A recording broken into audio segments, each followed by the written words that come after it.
After the former Conservative backbencher Douglas Carswell rather sensationally defected to UKIP last month, there were rumours of more to follow.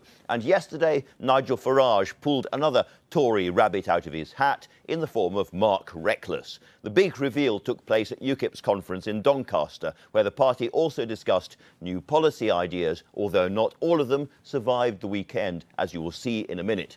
But when I spoke to the UKIP leader last night, I began by asking him if he had any more defectors lined up.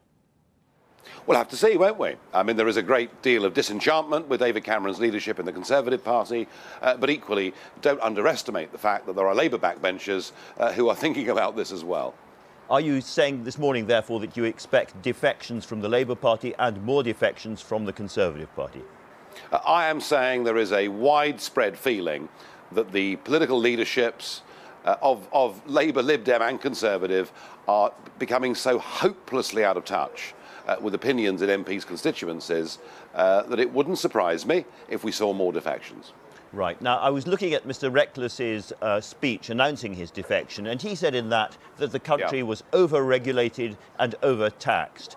And in that context, I'd like to ask you about your proposal to put 25% VAT on a wide range of what you call luxury goods. First of all, have you worked out exactly how this will be done? I have to say, I personally I'm very happy to give freedom to our spokesmen and spokeswomen to float ideas, but I'm pretty certain, all the while I'm leader, that will not be in our manifesto. That's very interesting. This is the fastest U-turn we've heard. Are you now saying that is no longer a policy?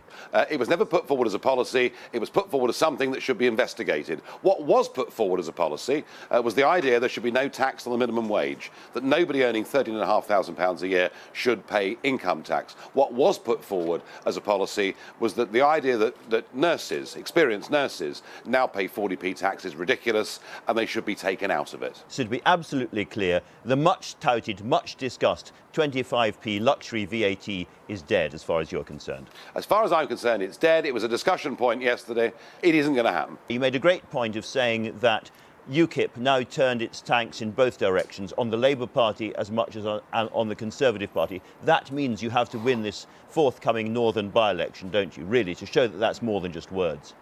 Well, if we did win the Haywood and Middleton by-election, you would then be saying we'd seen one of the biggest swings in post-1945 politics in this country. You know, we start this by-election a very long way behind the Labour Party. That said, I am confident we're going to give the Labour Party a run for their money. I can't say more than that.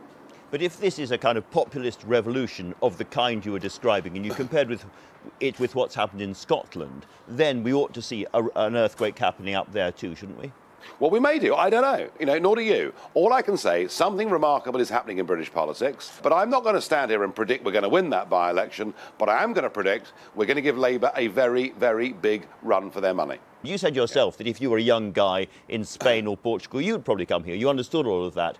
But what do you say to people like the IOD and many big businesses who say that our growth, Britain has growth of a kind that very few other countries in the world have achieved at the moment, is partly based on a huge supply of skilled, hard-working, educated and dedicated people coming to work here, and that by closing the door, you imperil our growth? The point we're making, and the point that is resonating with Labour and Conservative voters in a big way across this country, is you cannot choose the numbers that come to your country all the while you're members of the European Union, and all the while the British passport, which of course says on it the first two words European Union, is extended to nearly 500 million people. I'm still slightly unclear as to whether your hostility to this is cultural or economic. If you were persuaded that Britain's economic growth at the moment required a higher level of immigration than you would like, would you be in favour of it? Or would you still say this is against the interests of British-born workers and therefore I want to stop the immigration? I think the duty of government is to look after the country and protect it, and then to look after its people.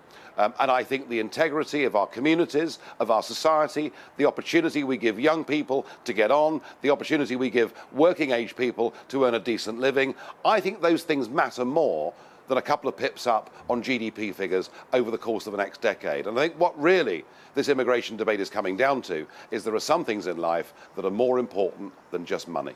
Can I ask you finally about your hostility to what's going on at the moment over the skies of Iraq and Syria? What's your message now the vote has been taken to the RAF pilots and their families and their commanders? You say we're hostile, and by asking the question in that way, you're saying that somehow there is an aggression about UKIP, and there isn't. And I'm not going to be drawn in to trying to appear to be disloyal to the British services. I'm not. But there are some wars that are just wars and sensible wars, and there are some wars that aren't. And we have engaged in the last 15 years in a series of wars that have not been in our national interest and have actually left the countries that we were supposed to be helping in a worse condition. We need to have a long, cold, hard think. And so, to be absolutely clear, you say there are just wars and there are unjust wars. Do you regard this one as an unjust war? I don't think they've thought about the end game of this. I don't believe a war can be won just by bombing alone. If we're serious about fighting Muslim extremism, we need a regional approach, we need several governments involved, we need lots of boots on the ground provided by Arab states and African states. And if we're serious about it, then I would not object to the British taking part and offering help, experience and expertise. What was proposed in the House of Commons yesterday doesn't pass, for me, any of those tests. Nigel Farage, thank you very much indeed for joining us.